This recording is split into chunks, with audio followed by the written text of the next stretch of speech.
El día que Mateo Sánchez volvió a Valdepeñas, el cielo parecía desplomarse sobre el pueblo. Las nubes grises se esparcían como un manto de ceniza y la lluvia caía con fuerza sobre los tejados de terracota. Habían pasado 15 años desde la última vez que pisó aquellas calles empedradas, 15 años huyendo de recuerdos que ahora, con la muerte de su padre, lo obligaban a regresar. El taxi lo dejó frente a la casa familiar, una construcción antigua de 2 plantas con paredes de piedra y una puerta de madera oscurecida por el tiempo. Mateo se quedó inmóvil bajo la lluvia, con su maleta en la mano y el corazón latiendo tan fuerte que casi le dolía el pecho. Las ventanas estaban cerradas, como ojos que se negaban a mirarlo. «Señor, ¿está seguro que es aquí?», preguntó el taxista. «Sí, gracias», respondió Mateo, pagándole con un billete arrugado. Avanzó hasta la puerta y buscó en su bolsillo la llave que su hermana Elena le había enviado por correo junto con la noticia del fallecimiento. «Papá murió ayer. El entierro es el viernes. La casa te espera también a ti», decía la escueta nota. Ni una palabra más, ni un reproche explícito, pero Mateo sabía leer entre líneas. Su ausencia durante todos estos años había cavado un abismo entre él y su familia. Al entrar, el olor a humedad y a tiempo estancado lo golpeó. La casa estaba igual que en sus recuerdos, los mismos muebles antiguos, las mismas fotografías en las paredes, el mismo reloj de péndulo que marcaba las horas con un sonido que, de niño, le parecía el latido del corazón de la casa. Ahora, ese sonido solo le recordaba todo el tiempo perdido. Dejó la maleta en el suelo y avanzó hasta el salón. Allí, sentada en el sofá con un álbum de fotos sobre las rodillas, estaba Elena. A sus 40 años, su hermana conservaba la misma mirada intensa y el mismo gesto serio que heredó de su padre. Al verlo, no se levantó, simplemente cerró el álbum con calma deliberada. «Por fin apareces», dijo ella, con una voz que no revelaba emoción alguna. «Pensé que ni siquiera vendrías al entierro». «Soy su hijo, Elena». «Claro que iba a venir». «¿Ahora te acuerdas de que eres su hijo?». «Qué conveniente, Mateo». El silencio que siguió pesaba tanto como los años de ausencia. Mateo se sentó en un sillón frente a ella, consciente de que cualquier explicación sonaría a excusa. No esperaba una bienvenida cálida, pero la frialdad de Elena lo dejó sin palabras. «¿Dónde está mamá?», preguntó finalmente. «Arriba, en su habitación. Desde que papá murió, apenas ha salido de allí». Elena hizo una pausa y añadió: «No sabe que te llamé. No sabe que vienes». Mateo sintió un nudo en la garganta. «¿Crees que debería subir a verla?». «No lo sé, Mateo. Hace 15 años que te fuiste sin mirar atrás. Hace 15 años que ella llora tu ausencia. ¿Qué crees tú?». La culpa, vieja compañera de Mateo, se instaló en su pecho como una piedra. Sabía que su partida había sido brusca, que las circunstancias habían sido dolorosas para todos, pero nunca imaginó el alcance real de su decisión. «Voy a subir», dijo, levantándose. Elena lo detuvo con sus palabras: «Antes de que la veas, deberías saber algo. Papá preguntó por ti antes de morir. Sus últimas palabras fueron para ti, Mateo». Aquello fue como una bofetada. Antonio Sánchez, el hombre que lo había echado de casa, que le había dicho que no volviera nunca, había pensado en él en sus últimos momentos. «¿Qué dijo?», preguntó, con voz temblorosa. «Dijo: dile a Mateo que ahora lo entiendo». Eso fue todo. Mateo cerró los ojos, intentando contener las emociones que amenazaban con desbordarlo. ¿Qué entendía su padre? ¿Su decisión de marcharse? ¿Su negativa a seguir con el negocio familiar? O quizás, al final de su vida, había entendido algo más profundo, algo que ni el mismo Mateo había llegado a comprender del todo. Las escaleras crujieron bajo sus pies mientras subía. El pasillo del piso superior estaba en penumbra, apenas iluminado por la luz grisácea que entraba por una pequeña ventana al final. La puerta de la habitación de sus padres estaba entreabierta, y a través de ella, Mateo pudo ver la silueta de su madre sentada junto a la ventana, mirando la lluvia caer. Carmen Sánchez había envejecido. Su pelo, Antes negro como el carbón, ahora estaba completamente blanco, recogido en un moño simple. Sus manos, que Mateo recordaba siempre activas, ahora descansaban inmóviles sobre su regazo. «Mamá», llamó suavemente. Carmen se giró lentamente. Sus ojos, del mismo color avellana que los de Mateo, se abrieron con sorpresa, luego con incredulidad, y finalmente con un amor tan intenso que Mateo sintió que le faltaba el aire. «¿Mateo? ¿Eres tú, hijo mío?» Su voz sonaba más débil de lo que recordaba, pero conservaba esa calidez que siempre había sido su refugio. «Sí, mamá. Soy yo. He vuelto». Carmen se levantó con dificultad y caminó hacia él. Mateo esperaba un abrazo, pero lo que recibió fue una bofetada. No fuerte, pero sí decidida. Luego, antes de que pudiera reaccionar, su madre lo abrazó con todas sus fuerzas, llorando contra su pecho. 15 años, Mateo. 15 años sin saber si estabas vivo o muerto. ¿Cómo pudiste hacernos esto? Mateo no tenía respuesta. O quizás tenía demasiadas y ninguna suficientemente buena. Abrazó a su madre, dejando que las lágrimas que había contenido durante el viaje finalmente fluyeran. «Lo siento, mamá. Lo siento tanto. Tu padre». Comenzó Carmen, separándose para mirarlo a los ojos. «Elena me contó. Sus últimas palabras». Carmen negó con la cabeza. «No es solo eso, Mateo.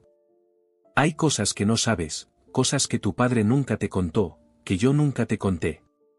Un escalofrío recorrió la espalda de Mateo. «¿Qué cosas, mamá?»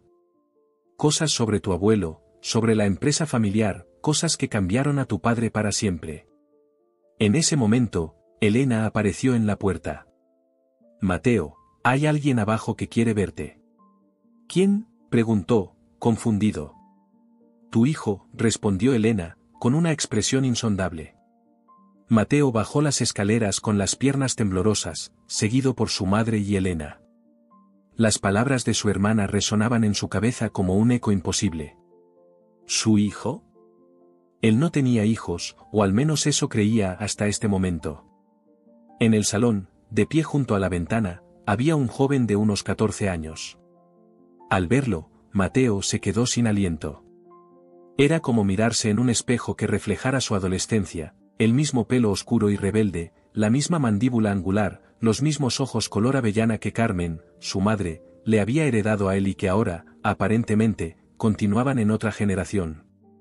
«Te presento a Gabriel», dijo Elena con voz neutra. «El hijo de Lucía». Lucía. Ese nombre que había intentado enterrar en lo más profundo de su memoria. Su primer amor, la chica con la que había planeado escaparse antes de que todo se desmoronara. La misma que desapareció de Valdepeñas poco después de su propia partida.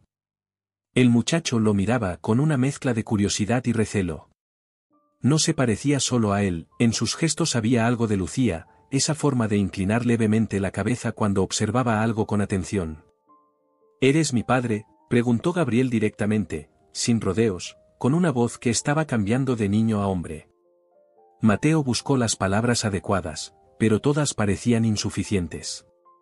«Yo, no sabía de tu existencia hasta ahora». «Lucía nunca te lo dijo porque nunca le diste la oportunidad», intervino Elena. «Cuando descubrió que estaba embarazada, tú ya te habías ido». Carmen se acercó a Gabriel y le puso una mano en el hombro. «Ha estado viniendo a vernos desde hace 2 años, cuando Lucía por fin le contó quién era su padre. Antonio y yo éramos sus abuelos, después de todo». La revelación sacudió a Mateo como un terremoto. Durante todo este tiempo, su padre y su madre habían conocido a su nieto, mientras que él ni siquiera sabía que tenía un hijo. «¿Dónde está Lucía ahora?», preguntó Mateo, intentando procesar toda la información. «Vive en Ciudad Real», respondió Gabriel. «Trabaja como enfermera en el hospital provincial». Un silencio incómodo llenó la habitación.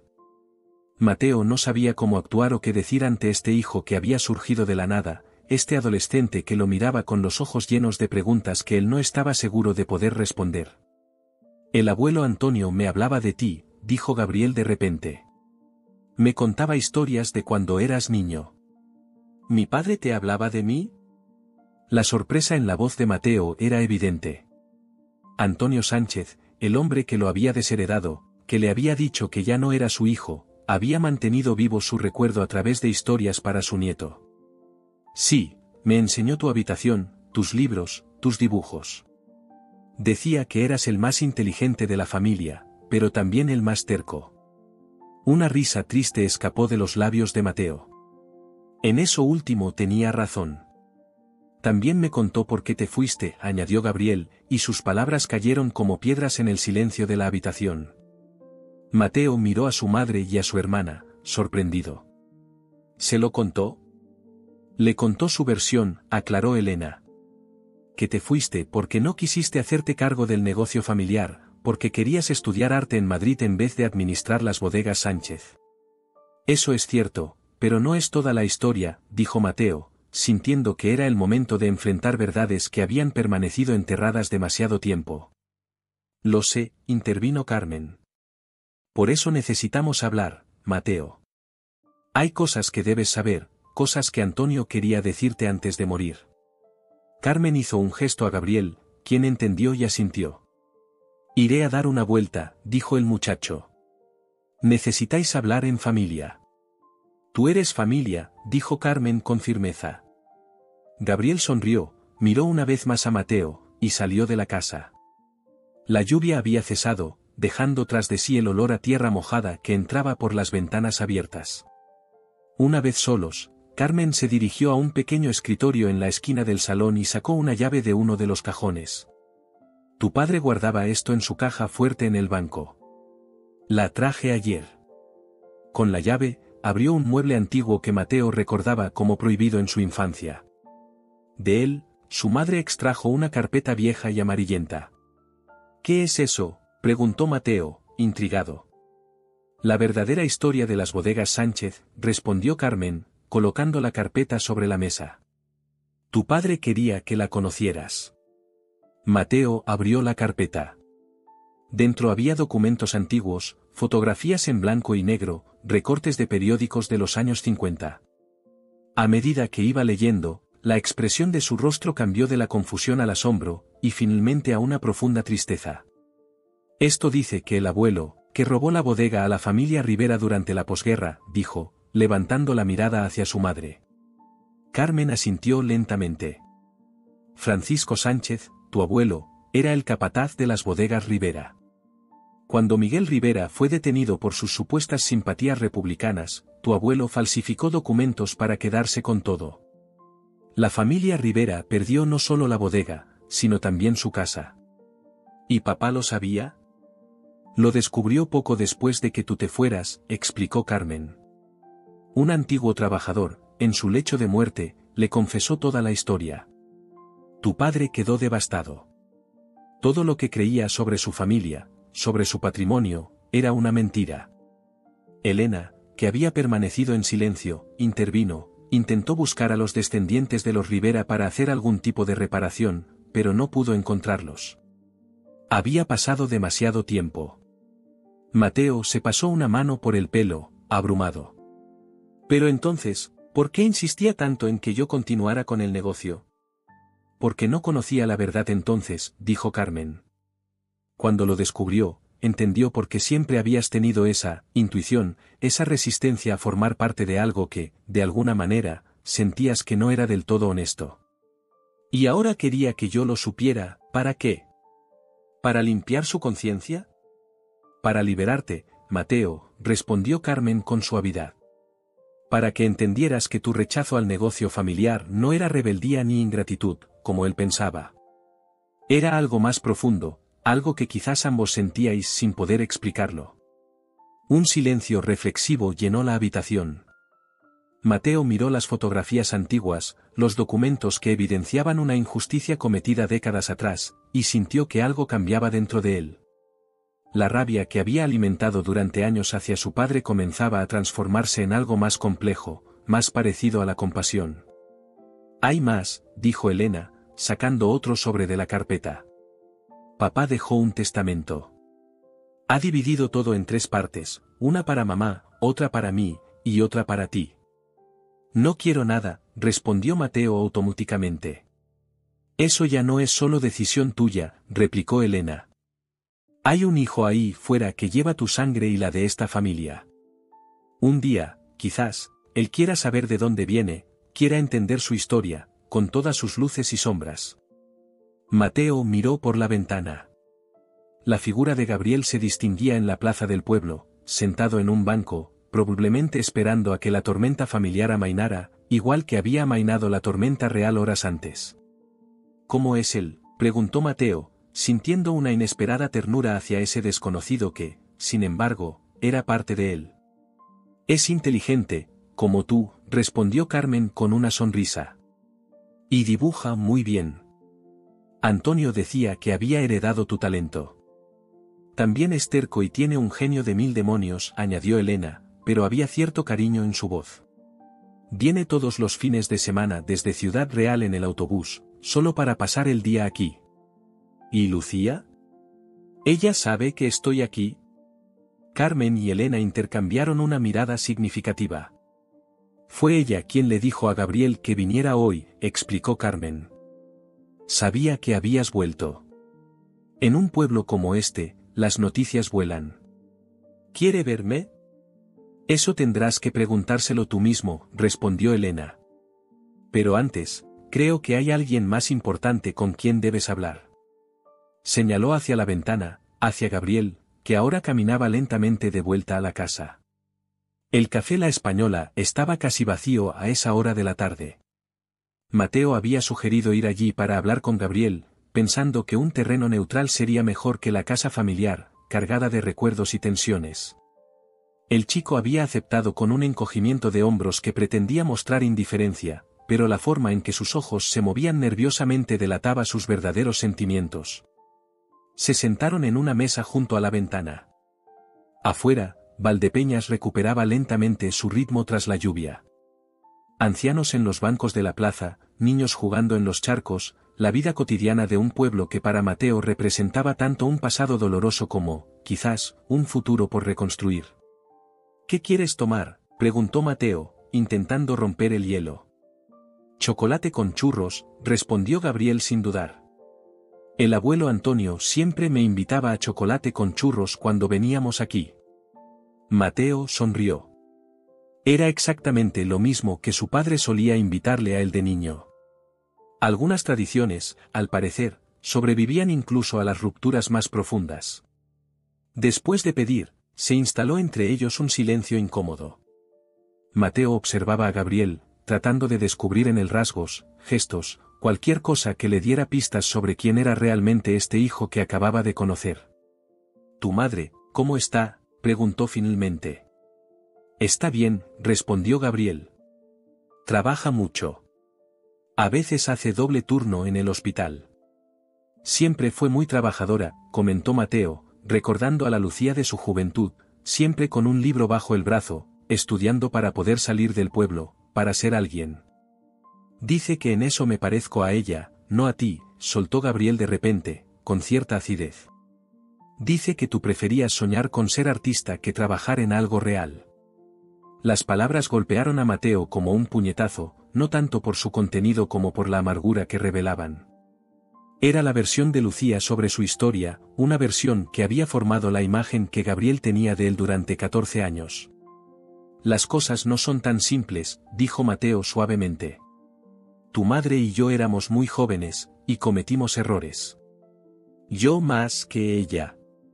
«¿Por qué te fuiste del pueblo?», preguntó Gabriel directamente. Mateo tomó aire. Era una pregunta difícil, pero si quería construir algún tipo de relación con su hijo, debía empezar con la verdad. «Me fui porque tuve una pelea muy fuerte con tu abuelo Antonio. Él quería que me hiciera cargo de las bodegas, que siguiera la tradición familiar. Yo quería estudiar Bellas Artes en Madrid. Ninguno de los dos supo ceder. Mamá dice que nunca le dijiste que te ibas, que simplemente desapareciste un día». Mateo bajó la mirada hacia su café. «Es cierto. No me despedí de ella. Estaba enfadado, dolido, y creía que era mejor hacer un corte limpio. Fue cobarde por mi parte. El camarero trajo el chocolate con churros, interrumpiendo momentáneamente la conversación. Gabriel tomó uno y lo hundió en el chocolate espeso, exactamente como Mateo solía hacerlo. ¿Y nunca volviste a preguntar por ella? ¿Nunca te preguntaste si tal vez estaba embarazada? La pregunta, tan directa, tan cargada de dolor reprimido, hizo que Mateo sintiera un nudo en la garganta.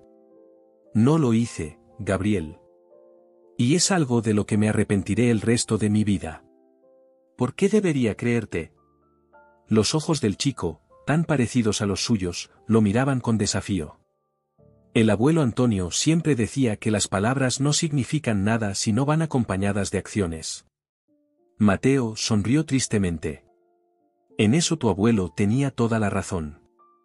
Entonces, ¿qué vas a hacer ahora?, preguntó Gabriel. ¿Volverás a Madrid después del entierro?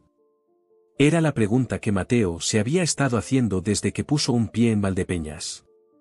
Su vida estaba en Madrid, su trabajo como profesor de arte en una universidad, su pequeño estudio, sus rutinas. Pero ahora había un hijo, una madre envejecida, una hermana con la que reconciliarse, y fantasmas del pasado que necesitaban ser enfrentados. No lo sé todavía, respondió honestamente.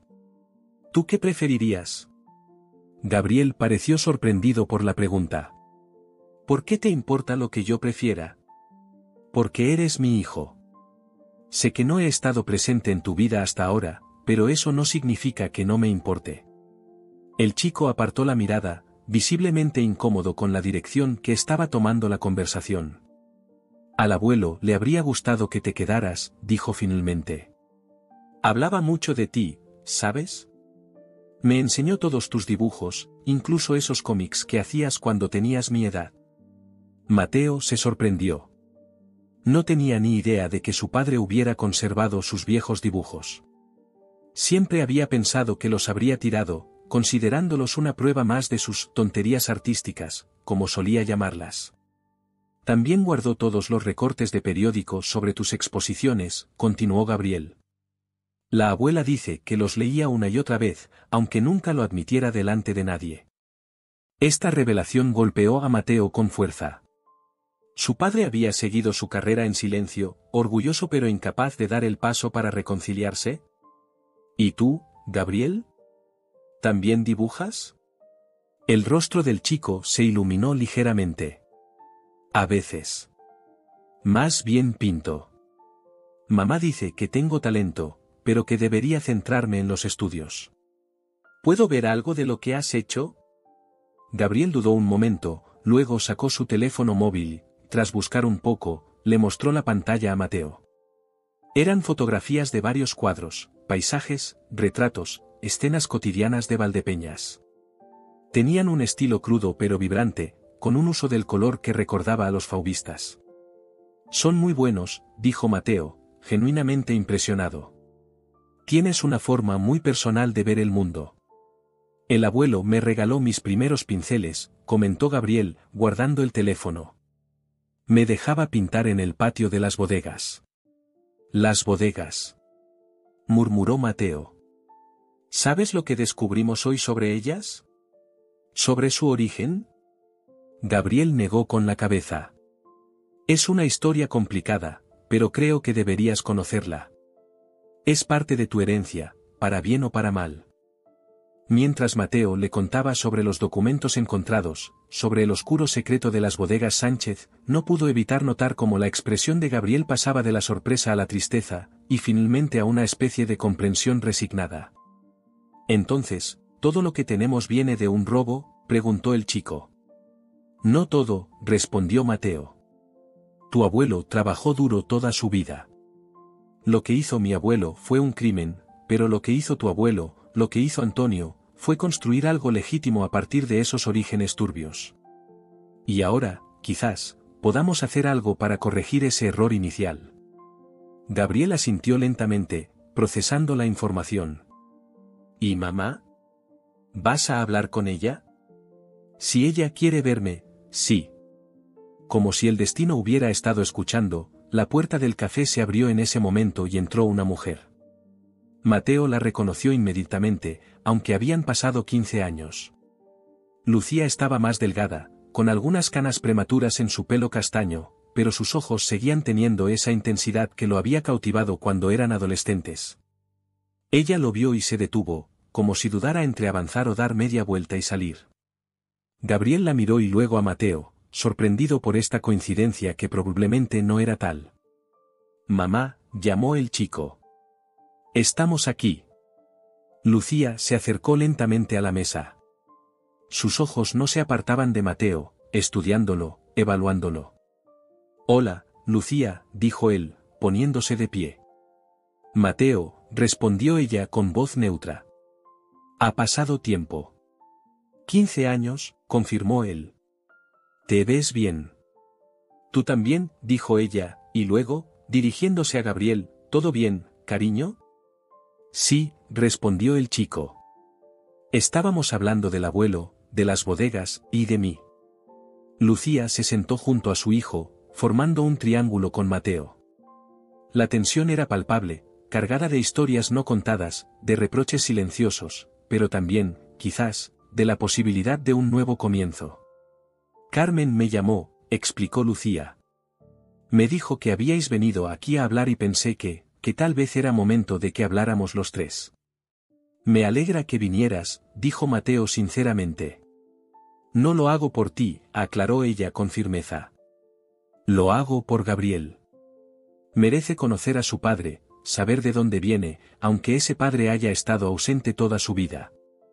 Las palabras dolían, pero Mateo sabía que eran justas. «Tienes razón», admitió. «No puedo cambiar el pasado, Lucía. No puedo recuperar los años perdidos. Pero puedo estar presente ahora, si me lo permitís». Lucía y Gabriel intercambiaron una mirada, una de esas comunicaciones silenciosas que se desarrollan entre madres e hijos.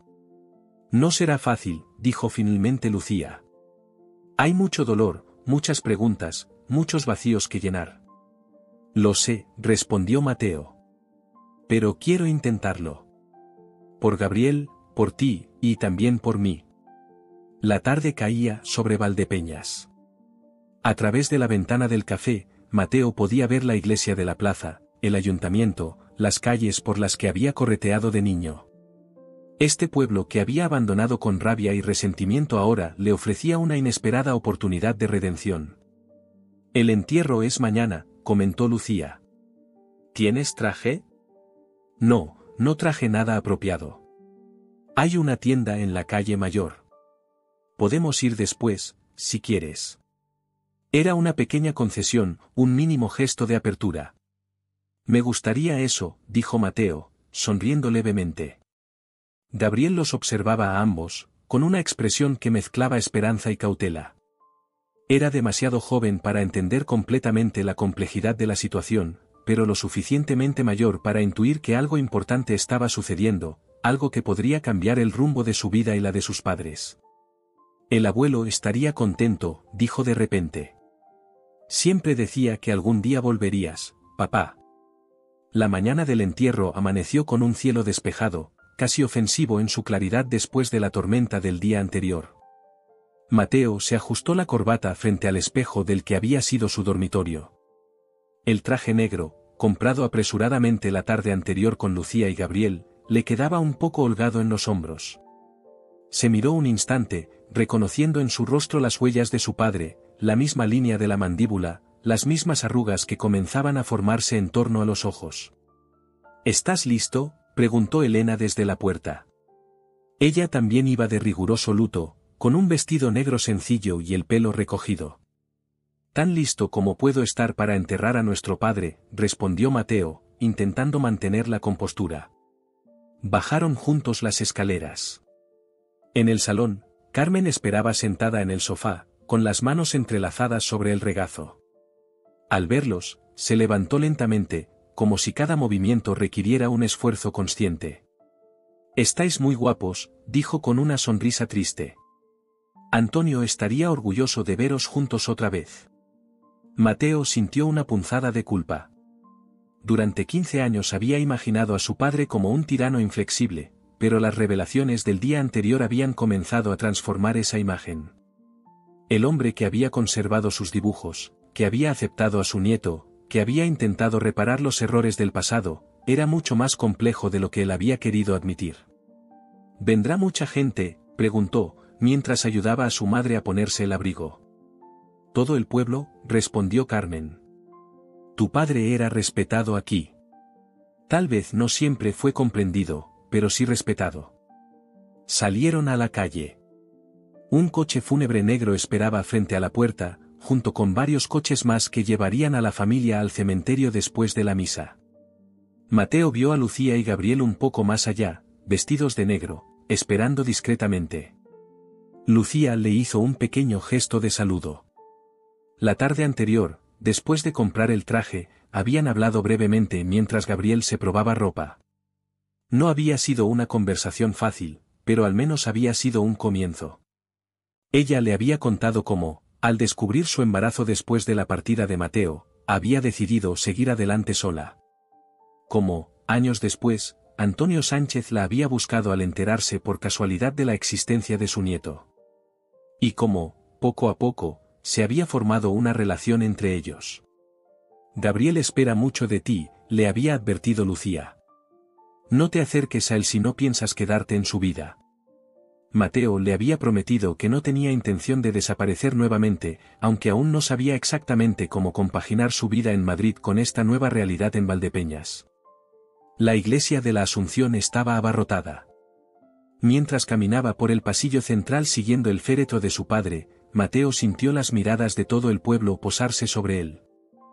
Algunos rostros le resultaban familiares, otros habían envejecido tanto que apenas los reconocía, y muchos eran completamente desconocidos, la nueva generación de Valdepeñas, los hijos de aquellos con los que había crecido.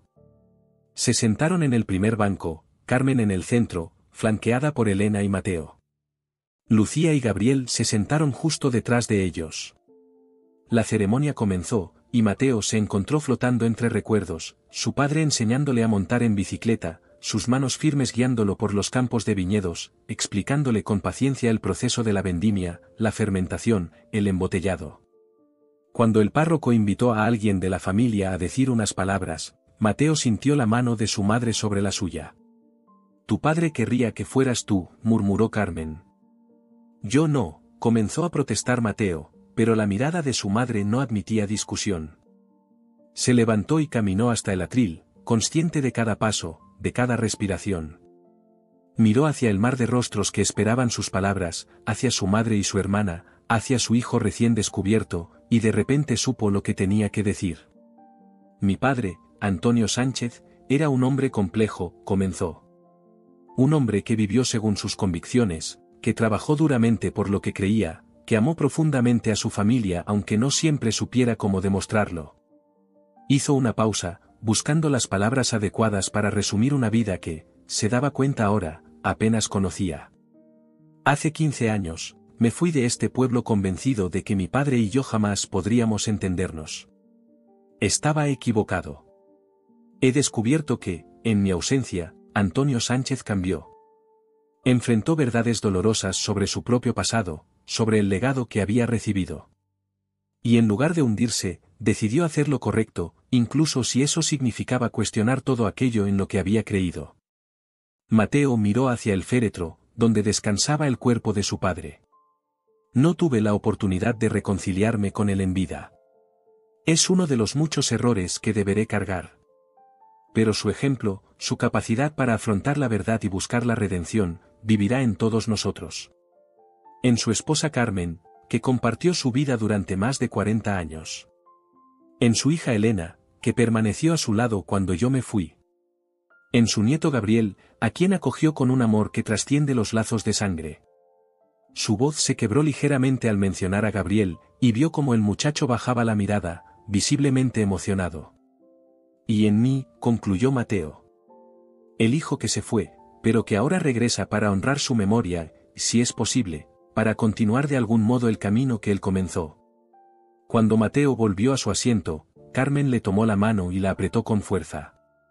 No había lágrimas en sus ojos, sino una especie de paz, como si las palabras de su hijo hubieran cerrado un círculo largo tiempo abierto.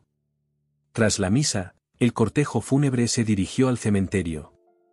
Era un lugar pequeño y antiguo, con cipreses que se alzaban como centinelas sobre las tumbas.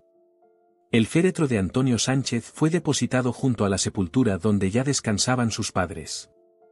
La ironía no escapó a Mateo, el hombre que había descubierto la oscura verdad sobre su padre ahora descansaría eternamente a su lado. Uno a uno, los asistentes fueron pasando a dar el pésame a la familia. Vecinos, amigos, trabajadores de las bodegas, todos con una palabra amable, un recuerdo compartido, un gesto de solidaridad.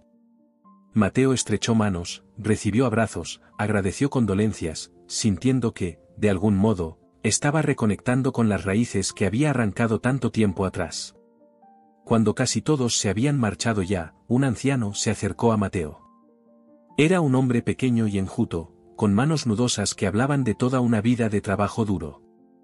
Tú eres el hijo de Antonio, el que se fue a Madrid, dijo, más como una afirmación que como una pregunta. Sí, soy Mateo Sánchez. Yo trabajé en las bodegas durante 40 años, explicó el anciano. Con tu abuelo primero, luego con tu padre. Mi nombre es Tomás Rivera. El apellido hizo que Mateo se sobresaltara.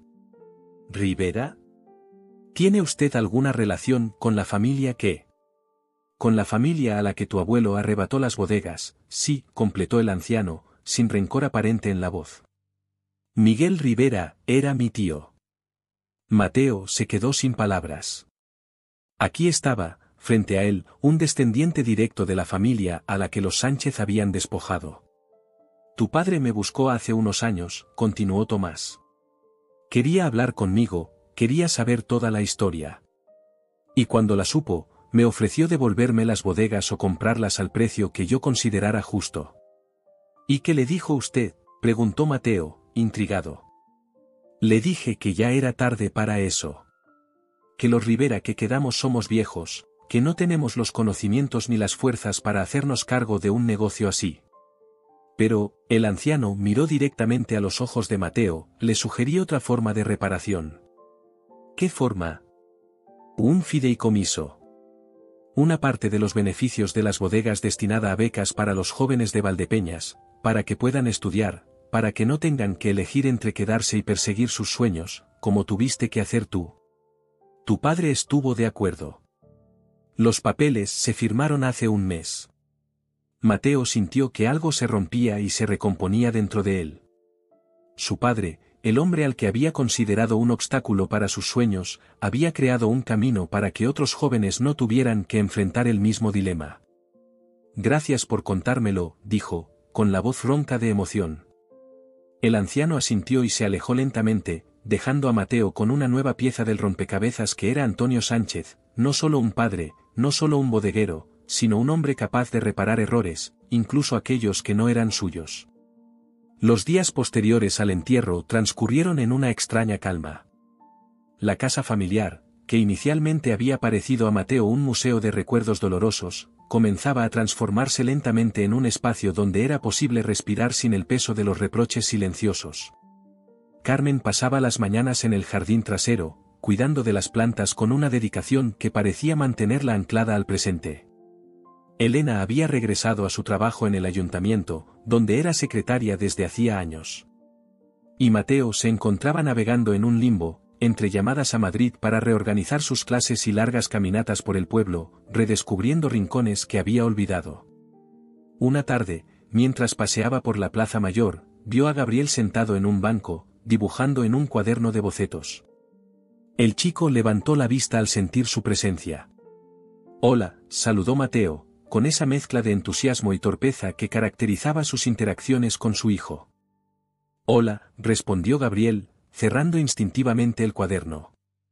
¿Puedo sentarme?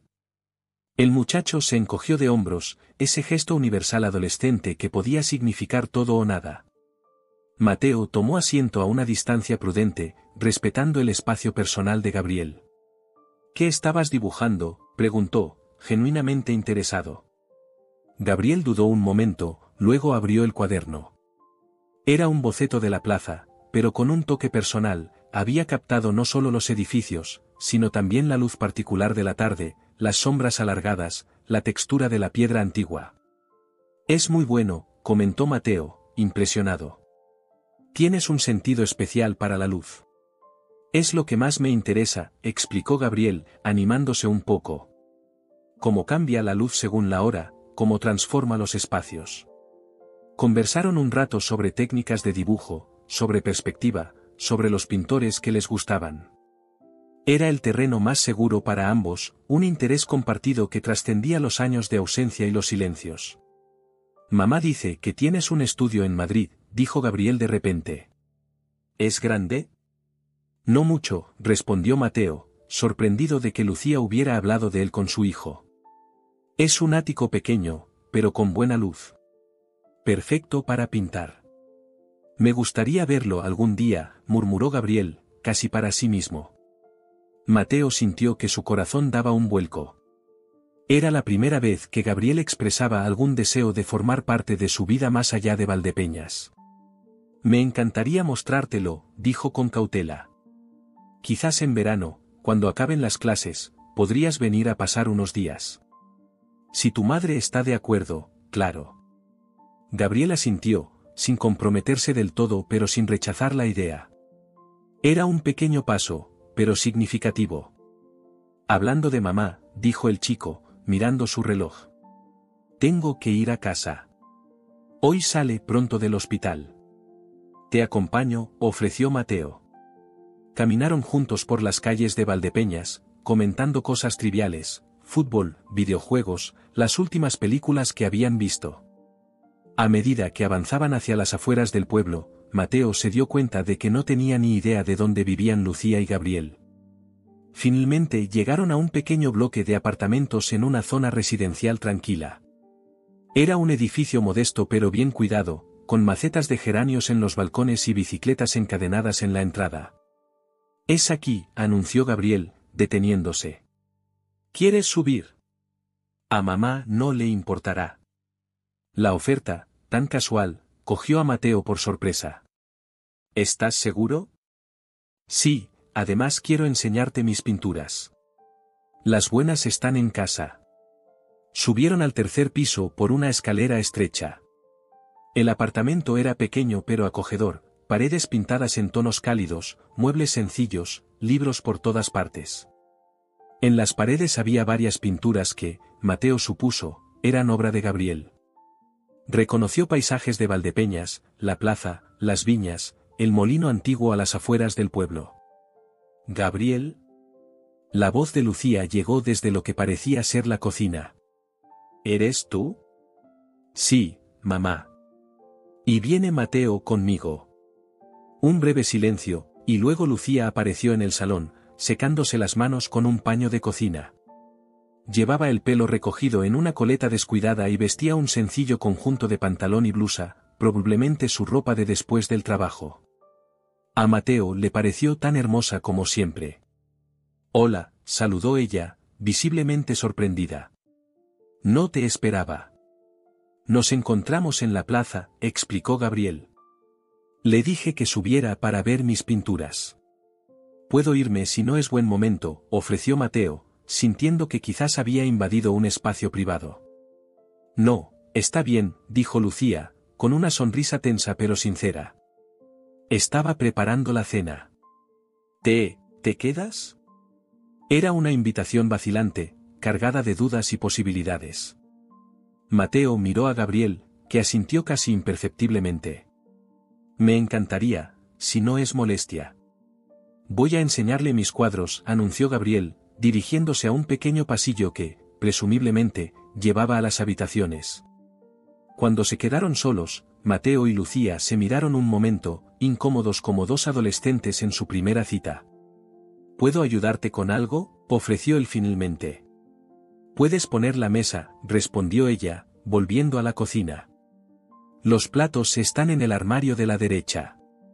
Mientras colocaba los platos y los cubiertos, Mateo observaba discretamente el apartamento, buscando pistas sobre la vida que Lucía y Gabriel habían construido sin él.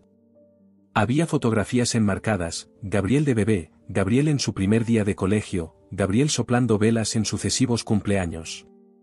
Una vida completa capturada en instantáneas a las que él no pertenecía. Lo has hecho muy bien con él, dijo Mateo, rompiendo el silencio. Es un chico extraordinario. Lucía, que estaba removiendo algo en una olla, se detuvo un momento. Gracias. No ha sido fácil, pero, sí, estoy orgullosa de él. Lamento no haber estado ahí. Ella lo miró, evaluando la sinceridad de sus palabras. ¿De verdad lo lamentas, Mateo? ¿O es solo algo que sientes que debes decir ahora? Era una pregunta difícil, pero justa. Mateo se tomó un momento para responder. Si me preguntas si lamento no haber sabido que tenía un hijo, la respuesta es sí, lo lamento con toda mi alma. Si me preguntas si habría vuelto a Valdepeñas por el de haberlo sabido, no puedo contestar con certeza. El Mateo de hace 15 años estaba demasiado lleno de rabia y resentimiento. Pero el Mateo de ahora, sí, este Mateo desearía haber estado presente en cada momento de la vida de Gabriel. Lucía asintió, aceptando la honestidad de su respuesta. No te llamé cuando descubrí que estaba embarazada, confesó. Parte de mí quería hacerlo, pero otra parte sentía que si tenías que irte de esa manera, sin despedirte siquiera, entonces quizás era mejor que Gabriel no creciera con un padre a medias. Entiendo, dijo Mateo, y realmente lo hacía. No te culpo, Lucía. Las decisiones que tomamos entonces nos trajeron hasta aquí. Ahora solo podemos seguir adelante. Gabriel volvió con varios lienzos en las manos, interrumpiendo la conversación.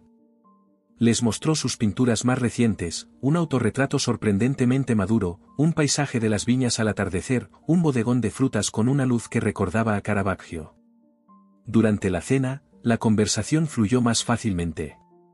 Hablaron de la escuela de Gabriel, de su pasión por el arte, de los profesores que lo apoyaban y los que no entendían su interés. Lucía contó anécdotas del hospital, casos divertidos o conmovedores. Mateo habló de sus clases en la universidad, de sus propios proyectos artísticos, de la vida en Madrid. Era extraño y maravilloso, como si estuvieran construyendo un puente sobre 15 años de ausencia, frágil aún, pero con posibilidades. Cuando llegó el momento de marcharse, Gabriel le preguntó si volverían a verse al día siguiente. Claro, respondió Mateo. Podríamos ir al viejo molino, es un buen lugar para dibujar. Vale, aceptó el chico con una sonrisa. Lucía acompañó a Mateo hasta la puerta. Allí, en el umbral, con Gabriel ya en su habitación, ella lo miró con una expresión seria. ¿Cuánto tiempo te quedarás en Valdepeñas?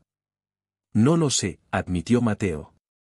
Tengo que volver a Madrid en algún momento, mis clases, mi trabajo, pero no quiero irme todavía. Gabriel se está ilusionando, advirtió Lucía. No quiero que sufra cuando te vayas. No me iré del todo, prometió Mateo. Encontraré la manera de estar presente en su vida, de ser un padre para él aunque viva en Madrid. Lucía lo estudió un momento, como si intentara medir el peso de sus palabras. Finalmente, asintió. Tiempo, dijo. Es lo único que pido. Tiempo para que Gabriel se acostumbre a tenerte en su vida, tiempo para que demuestre que lo dices en serio. Tiempo es justo lo que quiero dar, respondió Mateo. A él, a ti, a nosotros. Ese nosotros quedó flotando entre ellos, cargado de significados posibles. Lucía no lo rechazó, pero tampoco lo aceptó. Simplemente asintió y cerró suavemente la puerta. Mateo caminó de regreso a la casa familiar bajo un cielo estrellado, sintiendo que algo había cambiado dentro de él. Por primera vez en 15 años, Valdepeñas no le parecía una prisión de la que escapar, sino un lugar donde, quizás, podría encontrar una parte de sí mismo que había dejado atrás. Al llegar a casa, encontró a su madre en el salón, hojeando un álbum de fotos antiguo. «¿Has cenado con Lucía y Gabriel?», dijo Carmen. No era una pregunta. Sí, confirmó Mateo, sentándose junto a ella. Son increíbles, mamá. Lo son, coincidió Carmen, pasando las páginas del álbum hasta llegar a una fotografía de Mateo y Lucía adolescentes, sonriendo a la cámara con esa confianza típica de quien cree que el futuro solo puede ser brillante. ¿Crees que es posible reparar tanto daño?, preguntó Mateo, mirando la fotografía con una mezcla de nostalgia y esperanza. Carmen cerró el álbum y tomó las manos de su hijo entre las suyas. Tu padre creía que sí, dijo simplemente. Y yo también lo creo. Las 2 semanas siguientes pasaron como un sueño para Mateo. Cada mañana despertaba con la extraña sensación de estar simultáneamente en el pasado y en el presente, la misma habitación de su infancia, pero con un propósito completamente nuevo en su vida. La lectura del testamento había sido sencilla, sin sorpresas después de lo que Elena ya le había adelantado. Antonio Sánchez había dividido equitativamente sus bienes entre su esposa y sus 2 hijos. Las bodegas quedaban bajo la administración conjunta de Elena y Mateo, con la condición de mantener el fideicomiso para becas que había establecido con Tomás Rivera. ¿Qué piensas hacer?, preguntó Elena una tarde, mientras revisaban documentos en el despacho que había sido de su padre. Sobre las bodegas, ¿quieres decir? Sobre todo, clarificó ella. Las bodegas, Gabriel, tu vida en Madrid. No puedes estar en 2 lugares a la vez, Mateo. Era el meollo del asunto, el dilema que lo mantenía despierto por las noches. En Madrid tenía su carrera, su identidad construida cuidadosamente lejos de la sombra de su padre.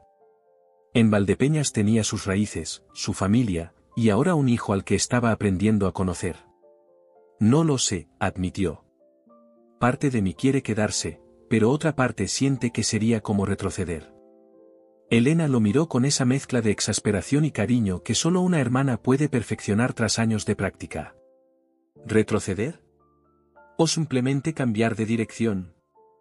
No es lo mismo, Mateo. Su hermana tenía razón, como solía ocurrir más a menudo de lo que él estaba dispuesto a admitir. No se trataba de volver al pasado, sino de construir un futuro que integrara todas las partes de su vida que habían permanecido separadas. Esa tarde, Mateo fue a buscar a Gabriel a la salida del instituto. Habían desarrollado una rutina, 2 o 3 veces por semana, pasaban la tarde juntos. A veces iban a dibujar a algún rincón pintoresco del pueblo, otras veces simplemente daban largos paseos mientras hablaban de arte, de música, de la vida.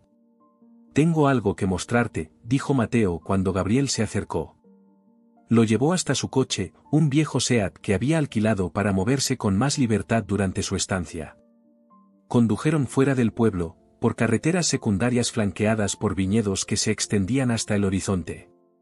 ¿A dónde vamos?, preguntó Gabriel, curioso. A las bodegas. Gabriel lo miró sorprendido. ¿A las bodegas Sánchez? Pero si ya las conozco. El abuelo me llevaba a menudo.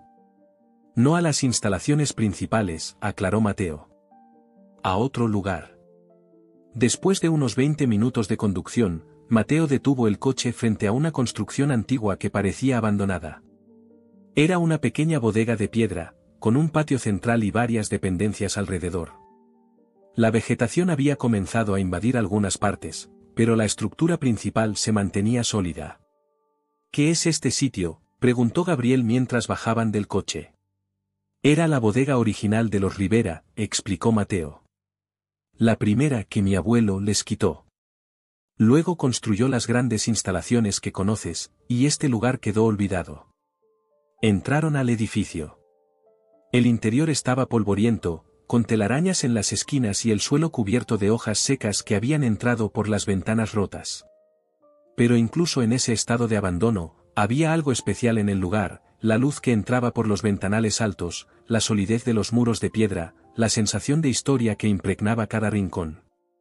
Es increíble, murmuró Gabriel, girando sobre sí mismo para absorber todos los detalles. Sería un estudio perfecto. Mateo sonrió.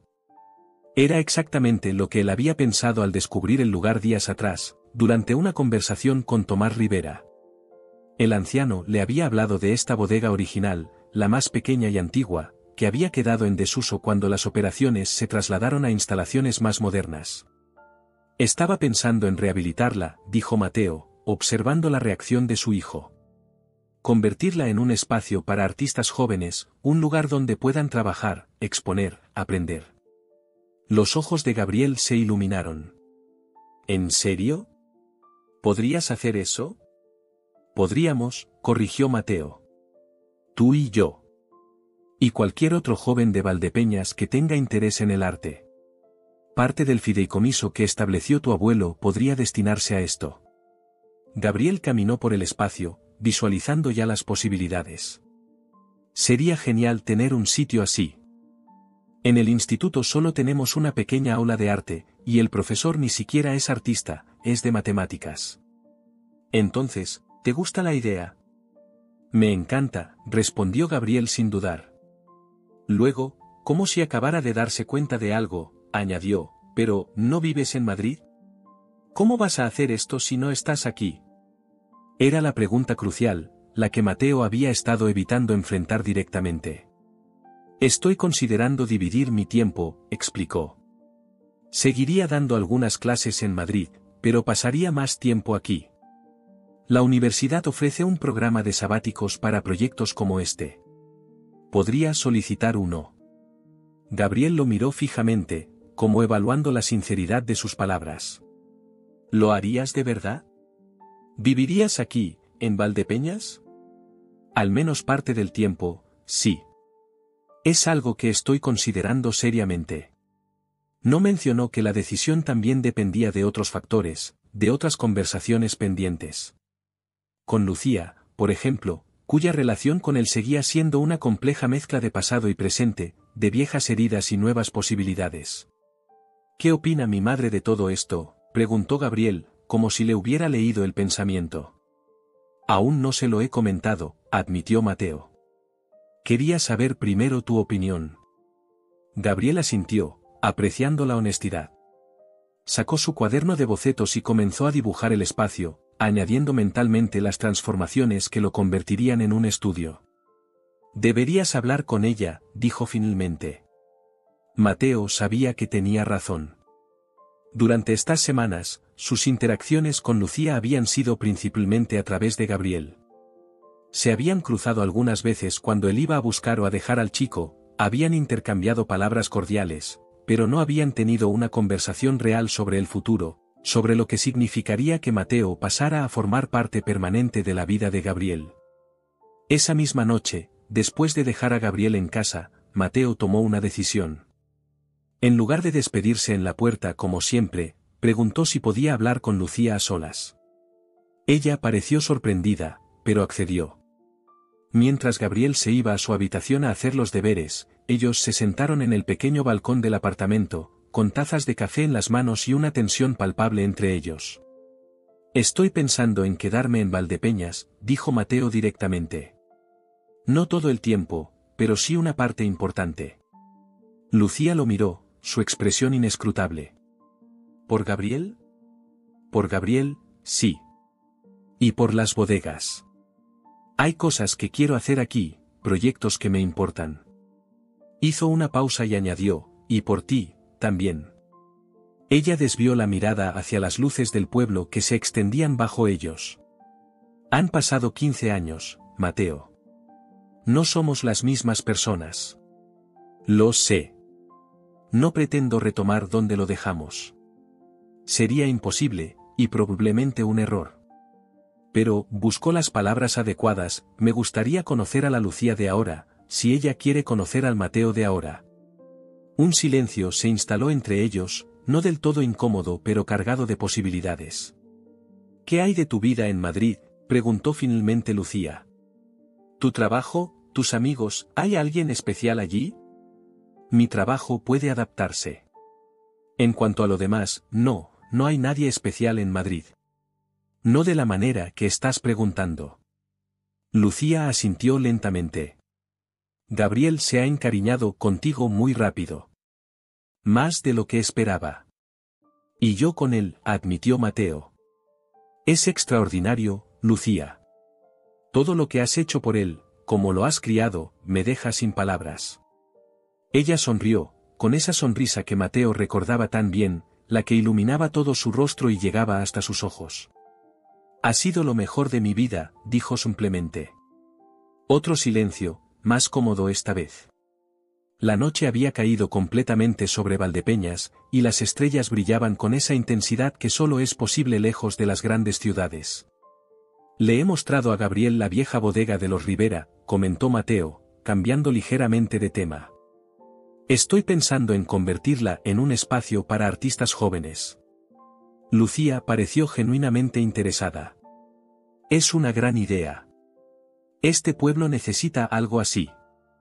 Gabriel podría ser el primero en usarla. Tiene verdadero talento. Lo sé, dijo Lucía con orgullo. A veces me preocupa que no pueda desarrollarlo plenamente aquí.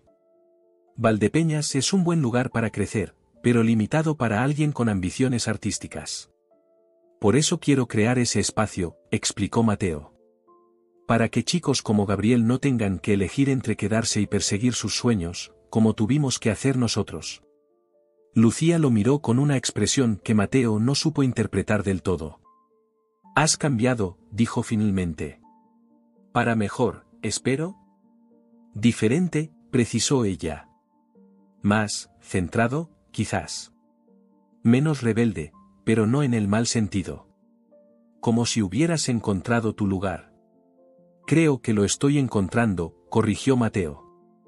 Y es un lugar que no esperaba. La conversación continuó, fluyendo naturalmente de un tema a otro. Hablaron de Gabriel, de sus proyectos, de los años que habían pasado. No hubo reproches ni recriminaciones, solo dos adultos redescubriéndose, reconociendo que el pasado había forjado quienes eran ahora, pero sin permitir que determinara su futuro. Cuando Mateo finalmente se despidió, ya entrada la noche, Lucía lo acompañó hasta la puerta. Allí, en el umbral, ella lo detuvo con una mano en su brazo. Si vas a hacer esto, si vas a quedarte y ser parte de la vida de Gabriel, tienes que estar seguro, dijo con seriedad. Él ya ha sufrido suficiente con tu ausencia. Si vuelves a desaparecer. No lo haré, prometió Mateo. No puedo cambiar el pasado, pero puedo decidir sobre el futuro. Y he decidido estar presente. Lucía asintió, aceptando su promesa. Luego, en un gesto que sorprendió a ambos, se inclinó y depositó un breve beso en su mejilla. Buenas noches, Mateo. Buenas noches, Lucía. Al día siguiente, Mateo llamó a la universidad en Madrid para informar que tomaría el sabático que le habían ofrecido meses atrás. Luego, comenzó a hacer llamadas para encontrar arquitectos que pudieran evaluar la restauración de la vieja bodega. Finalmente, conversó con Elena sobre sus planes para las bodegas Sánchez, mantener su participación pero confiar en ella para la gestión diaria, mientras él se centraba en el proyecto del espacio artístico. Por la tarde, fue a buscar a Gabriel al instituto. El chico subió al coche con su habitual mochila cargada de libros y material de dibujo. ¿A dónde vamos hoy?, preguntó. A donde tú quieras, respondió Mateo. Tenemos tiempo. Gabriel sonrió, comprendiendo el significado más profundo de esas palabras. Entonces vamos a la vieja bodega, decidió. Quiero empezar a planear cómo será cuando esté renovada. Mientras conducía hacia allí, con su hijo a su lado hablando entusiasmado sobre sus ideas para el espacio, Mateo sintió una paz que no había experimentado en años. Había vuelto a Valdepeñas buscando cerrar un capítulo de su vida, pero en lugar de eso, había encontrado el comienzo de uno nuevo. El cielo sobre los viñedos era de un azul intenso, sin rastro de las nubes tormentosas que lo habían recibido a su llegada. Un buen presagio, pensó Mateo. Un cielo despejado para un nuevo comienzo.